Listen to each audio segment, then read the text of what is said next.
A History of Southern Missouri and Northern Arkansas by William Monks, published in 1907. A big Confederate meeting at West Plains. The Confederate authorities at once commenced recruiting for the Confederate service, and the Confederate recruiting officers published a public meeting at West Plains about the 1st or 10th of July, and while the Confederate authorities were moving, the Union or loyal element of the country was not idle, but was watching every move, openly and secretly preparing for the conflict. A few days before the meeting was to be held at West Plains, the Confederates sent to the pinery and procured a long pine pole, hoisted it at the center of Durham's store, at the corner of Durham's store, at the northwest corner of the public square, and swung to the breeze the stars and bars. At the same time, or near the same time, the Union men sent to the pinery and procured a pole. They hoisted it on the northeast corner of East Main Street by the corner of McGinty's store, where the S.J. Langston Mercantile Company building now stands, and swung to the breeze the stars and stripes. It was freely published throughout the county by the rebels that if any Union man attempted to open his mouth on that day, he would be shot as full of holes as a sifter bottom. There was a beautiful grove then growing just east of the branch on East Main Street running from the town spring. Large preparations were made by the rebels for the occasion.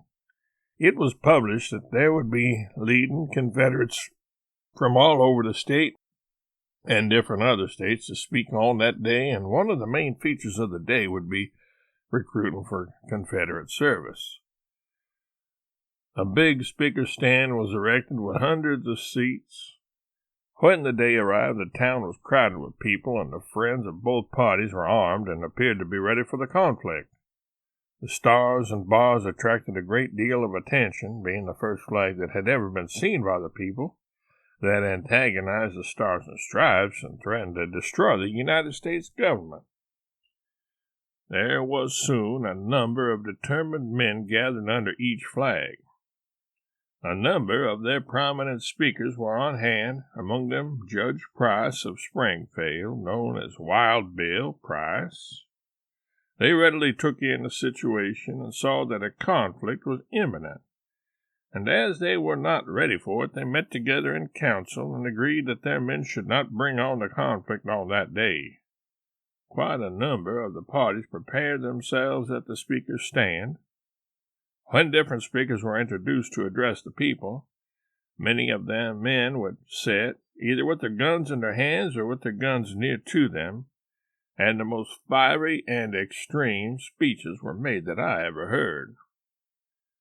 The author well remembers the speech of Judge William Price. He told them that the lop-eared Dutch had reached Rolla, Missouri, the terminus of the railroad, and that they were complete heathens.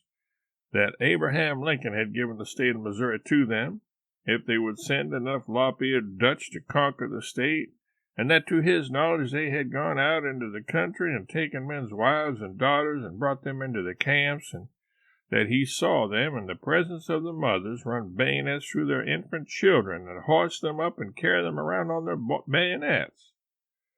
That Abraham Lincoln had offered a reward for all of the preachers that were in favor of the South.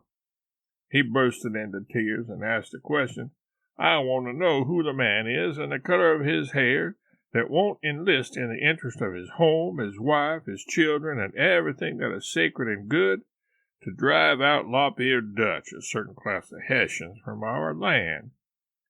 He urged them to come forward and place their names upon the rolls. Nearly all the preachers present placed their names on the recruiting list first. The excitement grew still more bitter. In the afternoon they began to threaten openly that the stars and stripes should be hauled down, that no flag should be allowed to float in the West Plains that countenances and tolerates heathen in our land. The Union men declared that the stars and stripes should not be lowered unless it was done over their dead bodies. Quite a number of Union men had assembled under the flag. The Union men were led by a man named Captain Lyle. He had been warned and cautioned by his friends not to open his mouth, for the reason that he would be shot full of holes. Late in the evening there was a lull in the speaking. The author walked up into the speaker's stand, called the attention of the people, saw a number of rifles grasped in their hands, and announced to them that they had been sitting all day listening to Confederate speeches, but on the next Saturday, if they would meet him at Black's store, about 10 miles west of West Plains, they could hear Union speeches and the Constitution of the United States would be read. Thanked the crowd and stepped down. Quite a number of guns were raised in the hands of parties, and a shower of groans and hisses and remarks openly from a number that we ought to shoot his black heart out now. It appeared for a while that it would be impossible to evade a conflict of arms, a number of orders being sent to the Union men to draw down their flag or they would fire on it and the men who supported it. An answer was returned that the rebels were requested to draw down their flag, as it was a stranger in the land, and unless they lowered their flag, the stars and stripes wouldn't be lowered an inch, unless it was done over their dead bodies. At last, a proposition came that they would agree, for the sake of averting bloodshed, to commence lowering both flags at the same time, which proposition was accepted. So wound up that day's proceedings. On the Saturday following, the author, with several other Union speakers, met at Black's store, where there were several rebel captains and lieutenants. The author made a speech in favor of remaining in the Union, and stated that the attempt to secede by some of the states would eventually result in sad disaster, besides bringing untold suffering upon the people.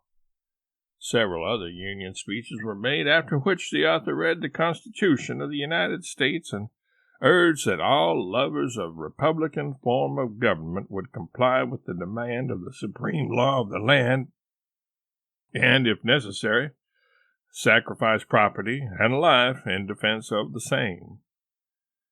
So ended that day's proceedings.